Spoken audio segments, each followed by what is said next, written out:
বিয়ের এত রকমের নিয়ম দেখেছি, কিন্তু এই ধরনের নিয়মে কিন্তু জিন্দেগিতে দেখি। এটা হলো রিসেপশনের পরের দিনের বিকেলবেলা। বিয়ের দিন বরকনের হাতে যে লাল হলুদ সুতোটা বাঁধা হয়, সেটাই একে অপরের হাত থেকে খুলতে হবে, তাও আবার বাঁ হাত দিয়ে। আমি তো সবগুলো গেট খুলতে পারলেও একটা গেট খুলতেই পাচ্ছিলাম না, আর সেটাও কাউকে না দেখে টুক করে কেটে দিয়েছে।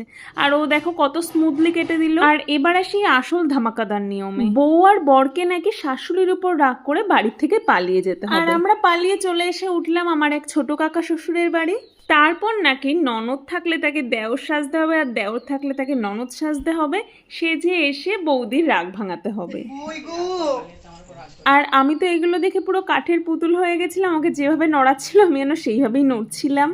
বাই দ্য ওয়ে, মজাটা কিন্তু দারুণ হয়েছে। আর আমার এই ননদরূপী দেওরটা কিন্তু বর শাশুড়ি শুদ্ধ সবাইকে নাচিয়ে ছেড়েছে। যাই হোক, এর একটা ফুল ভিডিও কিন্তু আমার ইউটিউব চ্যানেলে অলরেডি আপলোড